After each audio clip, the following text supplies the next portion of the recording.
Hello again, I'm Andrew from DPS TV. Today we're going to be looking at the NetGuardian 216 G3 web interface. It's a great way to access your alarm remotes via web browser from any PC on your network. But I'm not just going to tell you about the web interface, I'm going to show it to you. So let's get started. To access the web interface, I just need to go to my address bar and enter the IP address of this NetGuardian on my network.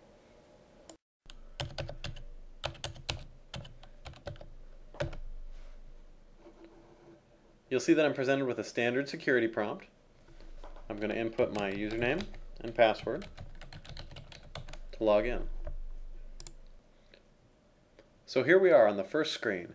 This is the base alarm screen, and this is a quick view of the current status of all 16 discrete alarm inputs. You can see I've given them all custom labels to correspond with the various types of equipment at my site. And we can view the current state, either alarm or clear, for all 16 of these points.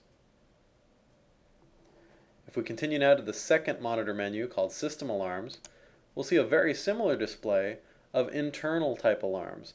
This will tell us if the unit's having trouble sending SNMP traps, connecting to a network, sending notifications, syncing up with an NTP time server, and several other things. You can see that all of these are in the clear state, so that's a very good thing. The third monitor menu is Controls, and this allows us to operate the two control relays on the NetGuardian. You can see they're both in a released state, but let's assume for a minute that I've had a generator fail and I want to operate my backup generator. I'd simply come over here to Commands and click OPR for Operate, and I'll receive a prompt, are you sure you want to latch relay 1? And I'm sure, so I'll click OK.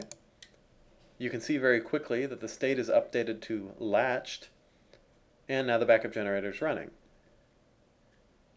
If I want to release the backup generator, I simply click RLS for release. It'll ask me to confirm that I'm sure I want to do that, and I'll click OK again. That releases the control relay, and the status gets updated within a second. It's very fast. The last monitor menu is called Analogs, and that lets us view the current status of the 8 analog inputs on this NetGuardian 216 G3. The first 4 analog inputs can be set for voltage or current mode. In current mode, they accept 4 to 20 milliamps, so they're compatible with all traditional sensors out there. However, they can also operate in voltage mode from -92 to +92 volts DC. The next 2 are for monitoring power feeds A and B. This particular build option of the NetGuardian doesn't come with the second power feed, so you get to choose whether you want that power feed or not. But we can see what the current voltage is on power feed A.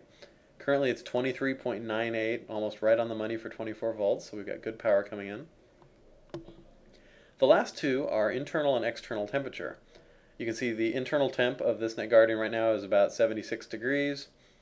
The external temperature, though, is a temperature probe on a 7-foot lead, and I've got that wired into a particular piece of equipment at the site that I want to monitor more closely. And you can see it's running a little hotter at 87, but still nothing to be worried about. So because all of these analogs are in normal ranges, I don't see any check marks in my major under, minor over, or major over analog thresholds. Now let's get into the edit menus to configure the unit. We'll start with System, which is the most basic global settings screen. And I can name the unit, I can assign it a location. There's a contact phone number in case someone's inside this unit and wants to contact me and learn more about it. That's my number. The from email address, if the NetGuardian sends email notifications to someone, this will be the email that shows the messages from. These are SNMP set and get community strings for SNMP notifications. Username and password to get into the unit. And the current firmware. This is a very general options screen. If we continue on now to Ethernet, we can view or change the IP address of the unit. We can change the subnet mask, gateway, DNS servers, all of our IP settings are here. Serial ports, here we can adjust the baud rate and some other settings for the serial port, which allow us to telnet into the unit. Notifications, there's a very cool wizard for this notification system. The NetGuardian 216 G3 supports up to 8 notification devices, and our first device is already configured here. That's our SNMP manager that we're reporting to. We've entered its IP address, and we're reporting anytime, any day of the week to that SNMP manager. Now let's take a look at adding another notification option. Let's say I want to send email to someone during particular times when an alarm happens. So I'm going to click on the number here to access the configuration wizard. So I'm going to check the box saying enable notification. And in this case I want to send email, not SNMP, so that's the correct setting. I'll click next. I'll type in the email address of the technician I want to notify. I'll just use myself here.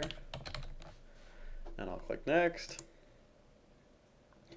Now let's assume I only want to be notified on business hours on weekdays.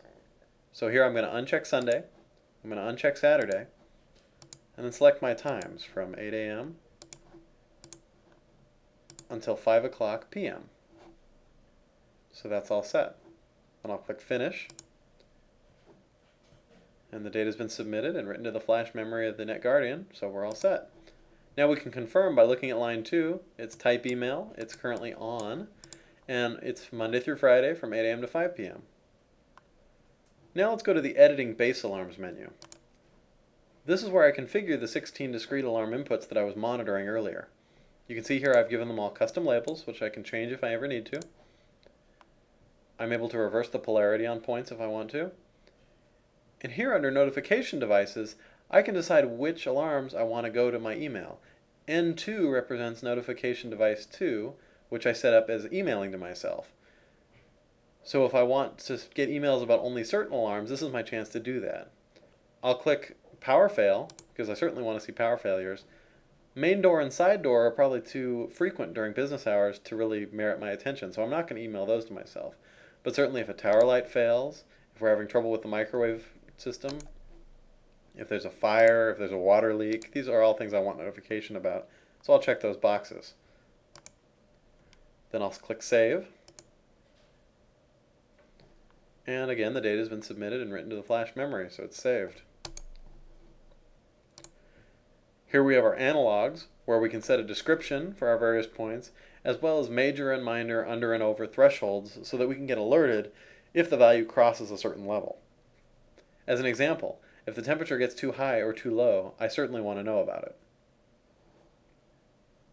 Under date and time, I can manually set the current date and time for the unit, or I can tell the NetGuardian to sync up with a particular NTP time server and get time information automatically every day.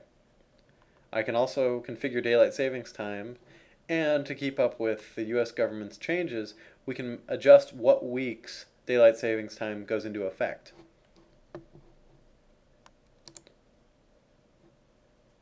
Under timers, we have a few miscellaneous options related to how often the web interface will refresh. You can see I've got it set to 1 second, which means that it's updating very frequently, but we could go as fast as 100 milliseconds. So this web interface can be very fast in terms of getting you real-time information.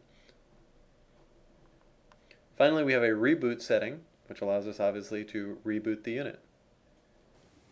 So that's an inside look at the NetGuardian 216G3 web interface. It's fast, easy to use, and it gets you the information you need to do your job better. For more information about the NetGuardian 216G3, call 1-800-693-0351 or visit us on the web at www.dpstele.com/RTUs.